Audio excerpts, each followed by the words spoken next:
आप देख रहे हैं अपना सबसे पसंदीदा और दमदार शो बंदे में है दम, और मैं हूं आपके साथ पूजा पराशर, लेकर एक बेहद दमदार शख्सियत का बेमिसाल सफरनामा। आज जिस शख्सियत से हम आपको रूबरू कराने जा रहे हैं, उसने अपनी कप्तानी में टीम इंडिया को लगातार 2 साल में 2 बार विश्व विजेता बनाकर क्रिकेट जगत में एक नया कीर्तिमान बना दिया है।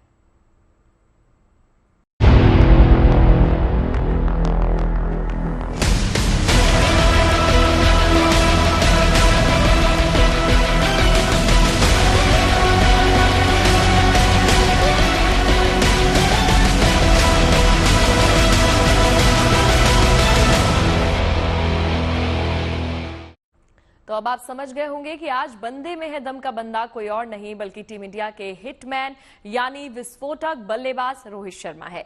बीते 9 मार्च को रोहित शर्मा ने अपनी अगुवाई में टीम इंडिया को एक बार फिर से विश्व चैंपियन बना दिया। इत्तेफाक ये रहा कि रोहित ने न्यूजीलैंड के खिलाफ खिताबी भिड़ंत में 76 रनों की शानदार पारी खेली और वो प्लेयर ऑफ द मैच भी रहे। रोहित ने जब से टीम इंडिया की कमान संभाली है, कम से कम फटाफट फॉर्मेट में टीम इंडिया के सितारे बुलंदी पर हैं।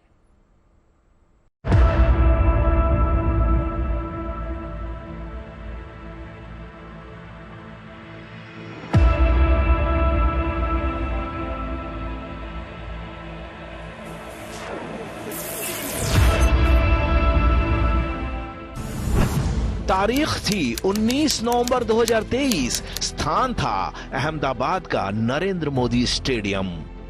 वर्ल्ड कप के फाइनल में टीम इंडिया के मुकाबिल था ऑस्ट्रेलिया। रोहित शर्मा की कप्तानी में भारत विश्व विजेता बनते बनते रह गया था। एक हुक, एक कसक, एक टीस थी जो रह गई थी कप्तान रोहित शर्मा के मन में। 9 मार्च 2025 को रोहित ने अपनी रहनुमाई में उस हुक को, उस टीस को, उस कसक को, उस पीड़ा को 140 करोड़ हिंदुस्तानियों के जश्न में तब्दील कर दिया। होली से पहले पूरे देश में दिवाली की रौनक नुमाया हो गई।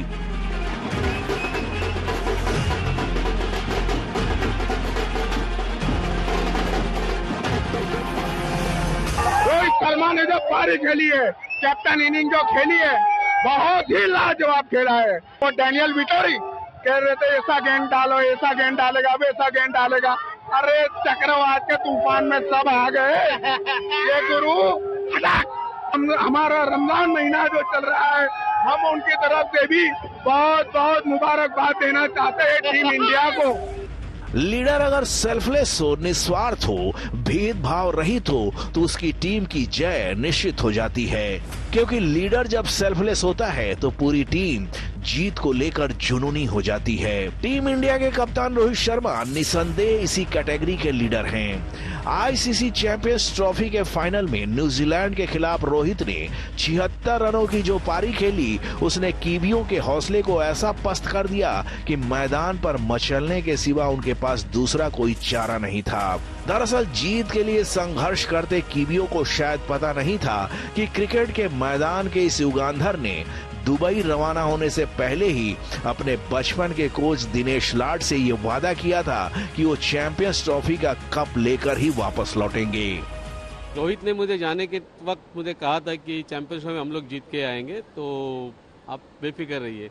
क्योंकि जब T20 वर्ल्ड कप के लिए गया था तभी भी मुझे कहा था उसने, मैं चैंपियंस T20 वर्ल्ड कप आपको लेके दिखाऊंगा, आपको गुरुदक्षिणा दूंगा।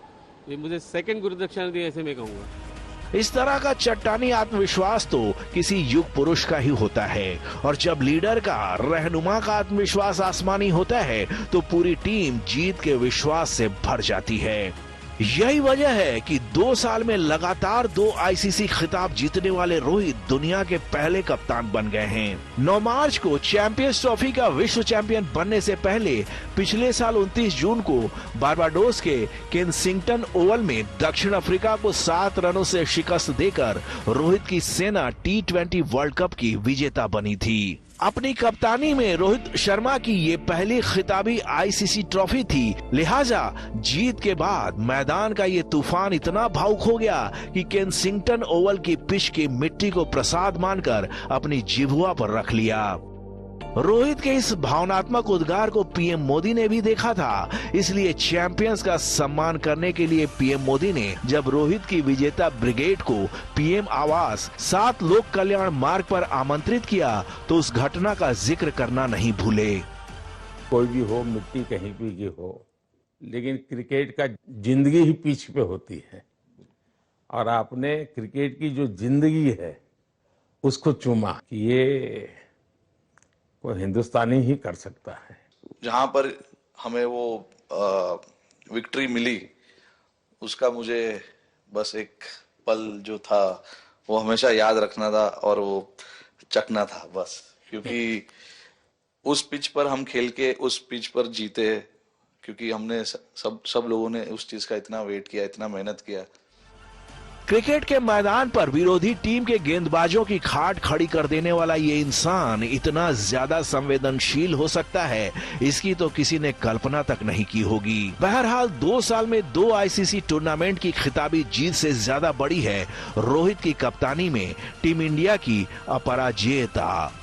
आईसीसी टूर्नामेंट में रोहित की कप्तानी का रिकॉर्ड अपने आप में अद्वितीय है। इस युगांधर की कप्तानी में 2023 विश्व कप के फाइनल को छोड़कर टीम इंडिया आईसीसी टूर्नामेंट का अपना एक भी मैच नहीं हारी है। चैंपियंस ट्रॉफी में फाइनल समेत रोहित की सेना ने कुल 5 मैच खेले और 5 में जीत हासिल की। 2024 टी20 विश्व कप में भी टीम इंडिया ने फाइनल समेत कुल 8 मुकाबले खेले थे और सभी में जीत दर्ज की थी। वर्ल्ड कप 2023 में भी रोहित की कप्तानी में टीम इंडिया ने फाइनल छोड़कर कुल 10 मैच खेले थे और सभी में जीत हासिल की थी। रोहित की लीडरशिप का कमाल ये है कि आईसीसी टूर्नामेंट में पिछले 3 साल में उनकी कप्तानी में टीम इंडिया ने कुल 23 मुकाबले खेले हैं, इनमें से 22 में जीत दर्ज की है। ये है इस बेमिसाल लीडर का रिकॉर्ड। दरअसल रोहित शर्मा जब मैदान पर होते हैं तो उनकी पूरी सेना निर्भय होकर मुकाबला करती है, क्योंकि रोहित का जब बल्ला चलता है तो विरोधियों की पेशानियों पर सिर्फ चिंता की लकीरें होती हैं। यही वजह है कि रोहित के प्रति क्रिकेट प्रेमियों की दीवानगी जुनून की सारी हदें पार कर जाती हैं। वो चल रहा था मैच, रोहित शर्मा मुंबई का राजा है, मुंबई का राजा रोहित शर्मा, मुंबई का राजा Rohit Sharma. Virat Kohli, Rohit Sharma, amazing, no doubt, Rohit Sharma, Mumbai का राजा रोहित शर्मा। हिंदुस्तान के क्रिकेट प्रेमियों का अब बस एक ही सपना है, साल 2027 तक रोहित ऐसे ही टीम इंडिया की रहबरी करते रहें और साउथ अफ्रीका की मेजबानी में होने वाले वर्ल्ड कप की ट्रॉफी उठाकर ही संन्यास का ऐलान करें। क्रिकेट की बारीकियों को समझने वाले भी यही कह रहे हैं कि हिटमैन में अभी भी बहुत ज्यादा दमखम बाकी है। मुझे लगता है कि अभी बहुत क्रिकेट बची हुई है उनमें और अच्छा कर रहे हैं और खेलना चाहिए। जब तक वो जान है ना तब तक खेलना चाहिए। तो वो बड़े खिलाड़ी हैं, वो खुद जानते हैं अपनी बॉडी को, और जब तक परफॉर्म कर रहे हैं खिलाड़ी तब तक खेलना चाहिए। और अगर कप्तान वहां पे देखिए टूर्नामेंट जीतता है तो वो जरूर चाहेगा कि यार वो उसका जो डिसीजन होगा वो बताएगा। मुझे लगता है कि वो अभी खेलेंगे, बहुत खेलेंगे। साफ है कि 37 साल के रोहित शर्मा के रिटायरमेंट की चर्चा बेमानी है। 140 करोड़ हिंदुस्तानी भी यही चाहते हैं कि रोहित ने जैसे टीम इंडिया को टी20 का विश्व विजेता बनाने के बाद 2020 फॉर्मेट से संन्यास का ऐलान किया, उसी तरह 2027 के वर्ल्ड कप में टीम इंडिया को तीसरी बार वर्ल्ड चैंपियन बनाकर ही वनडे क्रिकेट को अलविदा कहें। वैसे भी रोहित ने फिलहाल संन्यास की अटकलों को बहुत ही कूल तरीके से खारिज कर दिया है। I'm not going to retire from this format, just to make sure that no rumors are spread moving forward. Rohit की तरह का क्रिकेटर युगों में एक बार अवतरित होता है। रोहित के निजी रिकॉर्ड्स को आप खंगालेंगे तो आपके हाथ कुछ खास नहीं आएगा, लेकिन उनकी कप्तानी में अगर टीम इंडिया के रिकॉर्ड्स को देखेंगे तो आपको अंदाजा हो जाएगा लीडरशिप के मामले में उनके आस-पास भी कोई नहीं है।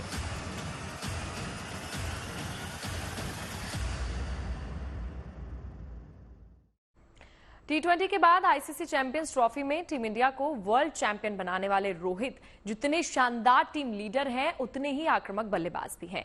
रोहित शर्मा की आक्रामक बैटिंग का लोहा दुनिया के दिग्गज क्रिकेटर्स भी मानते हैं, लेकिन क्या आप जानते हैं कि खुद रोहित शर्मा बैट्समैन नहीं बल्कि बॉलर बनना चाहते थे।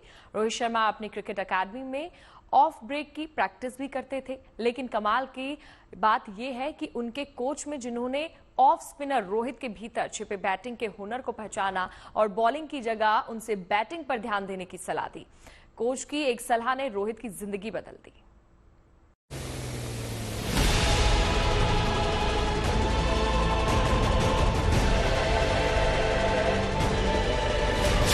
वर्तमान का एक छोटा सा टर्न कई बार भविष्य की पूरी तस्वीर बदल देता है। रोहित शर्मा इस बात की सबसे बड़ी मिसाल हैं। आपको ये जानकर हैरानी होगी कि जो रोहित शर्मा आज इंटरनेशनल क्रिकेट में हिटमैन के नाम से विख्यात हैं, वो बल्लेबाज की जगह गेंदबाज बनना चाहते थे। रोहित अपनी टीम के ऑफ स्पिनर थे और बॉलिंग की ही नेट प्रैक्टिस करते थे, लेकिन दाद देनी होगी रोहित के कोच दिनेश लाड की, जिन्होंने ऑफ स्पिनर रोहित के भीतर छिपे बैटिंग क्लास को महसूस कर लिया। अगर दिनेश लाड ने रोहित को बैटिंग करने के लिए प्रेरित न किया होता तो शायद टीम इंडिया को इतना बेहतरीन हिटमैन नहीं मिला होता। कभी बैट्समैन नहीं था। जब मैंने क्रिकेट खेलना शुरू किया अपने स्कूल के लिए, मैं एज अ बॉलर सिलेक्ट हुआ था, ऑफ स्पिन बॉल डालता था। तो कुछ महीनों के बाद मेरे जो कोच है दिनेश लाड जी, उन्होंने मुझे देखा और उन्होंने बोला, यार तेरे को बैटिंग में भी फोकस करना चाहिए, हमें टीम को ऑलराउंडर की ज़रूरत है। और उन्होंने मेरा बैटिंग देखा और मुझे 7-8 नंबर पे बैटिंग करने का मौका दिया। और जब मैं बैटिंग करने गया तो मैंने कुछ 30-40 रन बनाए नीचे 7-8 नंबर पे। उनको अच्छा लगा। उसी अंदाज में जो आजकल बनते हैं। हाँ बिल्कुल उसी अंदाज में, छक्के चौके ऐसे ही लग रहे थे। तो मेरे सर जो थे काफ़ी खुश हुए। उन्होंने एक बार मुझे ऊपर बैटिंग करने का अपॉर्चुनिटी दिया और उस टाइम मैंने 140 रन बनाए। दरअसल रोहित के क्रिकेट करियर का आगाज मुंबई के Borivali sports and cultural association से हुआ। रोहित इस एकेडमी की तरफ से खेलते थे और ऑफ स्पिनर बनना चाहते थे। इसी दौरान किसी मैच में स्वामी विवेकानंद इंटरनेशनल स्कूल के कोच दिनेश लाड की नजर रोहित पर पड़ी। तब उन्हें अपने स्कूल की टीम के लिए अच्छे उदीयमान खिलाड़ियों की तलाश थी। रोहित की स्पिन गेंदबाजी दिनेश लाड को पसंद आई और उन्होंने रोहित को विवेकानंद स्कूल में एडमिशन दिलवा दिया। काबिले गौर है कि तब स्कूल की फीस 275 रुपए प्रति महीने थी और रोहित के पेरेंट्स के लिए इस फीस का इंतजाम कर पाना मुश्किल था, क्योंकि तब रोहित के पेरेंट्स को क्रिकेट कोचिंग के लिए हर महीने 800 रुपए देने पड़ते थे और उसी का इंतजाम बड़ी मुश्किल से हो पाता था। रोहित की इस मजबूरी को देखते हुए दिनेश लाड ने उनकी स्कूल की फीस माफ करवा दी। दरअसल दिनेश लाड छोटी उम्र के रोहित के जबरदस्त आत्मविश्वास से बहुत ज्यादा प्रभावित थे। रोहित का आत्मविश्वास देखकर उन्हें शुरू में ही लग गया कि ये लड़का एक दिन दुनिया का सबसे धाकड़ खिलाड़ी बनेगा।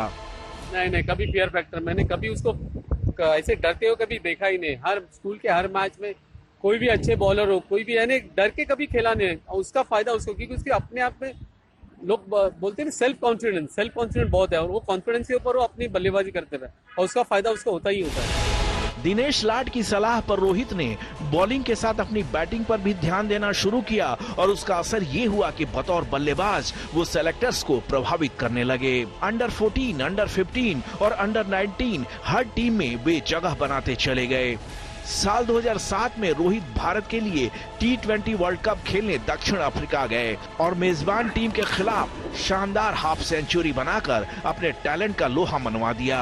हालांकि पैसे की तंगी अभी भी बनी हुई थी। रोहित की किस्मत ने बड़ी करवट तब ली जब साल 2008 में IPL में उन्हें 3 करोड़ कीमत मिली। जिस रोहित ने बचपन से पैसे की तंगी देखी थी, उनके पास जब एक मुश्त 3 करोड़ रुपए आए तो उन्हें एक बार की समझ नहीं आया कि इन पैसों से सबसे पहले अपनी कौन सी हसरत पूरी करें। काफी उधेड़-बुन के बाद रोहित ने अपने लिए शानदार गाड़ी खरीदी। हालांकि उस समय उनके माता पिता बोरीवली में किराए के घर में रहते थे, लिहाजा रोहित के गाड़ी खरीदने के फैसले से वो नाराज हुए, क्योंकि माता पिता चाहते थे कि रोहित सबसे पहले मुंबई में घर खरीदें। बहरहाल रोहित ने बाद में अपने पेरेंट्स की ये इच्छा भी बांद्रा में घर खरीदकर पूरी कर दी। लेकिन बचपन में गरीबी का दंश झेल चुके रोहित के पास जब पैसे आने लगे तो उनका दिलो दिमाग क्रिकेट से डिस्ट्रैक्ट होने लगा। यही वजह है कि साल 2009 और साल 2010 में वो कुछ खास नहीं कर पाए। रोहित को तगड़ा झटका तब लगा जब 2011 वर्ल्ड कप में उनका सिलेक्शन नहीं हुआ। झटका लगने के बाद रोहित ने गहराई के साथ आत्ममंथन किया और तय किया कि सफल होना है तो डिस्ट्रैक्शन को ओवरकम करना ही पड़ेगा। सिचुएशन को मैं समझ नहीं पा रहा था, नया नया था, 20 साल का था, तो गेम रीडिंग सिचुएशंस जो होती है वो उतनी अच्छी नहीं थी। फेलियर्स के बाद ही मुझे पता चला कि गेम में क्या सुधार लाने की ज़रूरत है, गेम को कैसे इम्प्रूव करना है, और साथ में इतने प्लेयर्स खेल रहे हैं, उनको देख कर और उनसे बात कर गेम में वो अपनी लाने की कोशिश की। कुछ वक्त की असफलता ने रोहित को इतना ज्यादा सचेत कर दिया कि वो पहले से भी ज्यादा मेहनत करने लगे। 2011 वर्ल्ड कप के बाद एक बार फिर टीम इंडिया में जगह बनाई। 2013 की चैंपियंस ट्रॉफी में उन्हें पारी की शुरुआत करने का मौका मिला और उन्होंने शानदार हाफ सेंचुरी बनाई। उसके बाद तो रोहित ने कभी पीछे मुड़कर नहीं देखा। रोहित शर्मा आज वनडे और टी20 के सरताज बन गए हैं। रोहित में वो काबिलियत है कि अपनी धुआंधार बैटिंग से किसी भी मैच का वो रुख बदल सकते हैं। लेकिन रोहित के पिता वनडे क्रिकेट या फिर टी20 में रोहित के प्रदर्शन से बेहद ही ज्यादा खुश होते नजर नहीं आए, क्योंकि पिता की नजर में टेस्ट क्रिकेट में खिलाड़ी की असली अग्नि परीक्षा होती है। रोहित के पिता आज भी चाहते हैं कि उनका बेटा टेस्ट क्रिकेट में अच्छा प्रदर्शन करे, इसलिए रोहित जब टेस्ट खेलने के लिए मैदान पर उतरते हैं तो उनके दिमाग में पिता की हसरतों का दबाव होता है।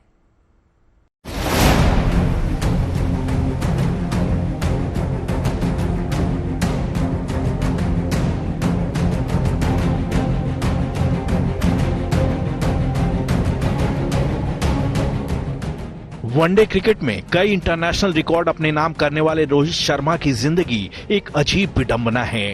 रोहित के पिता गुरुनाथ शर्मा की शुरू से ये इच्छा थी कि उनका बेटा टेस्ट मैच में अच्छा प्रदर्शन करे, जबकि रोहित का टेम्परामेंट वनडे और टी20 क्रिकेट से मेल खाता है।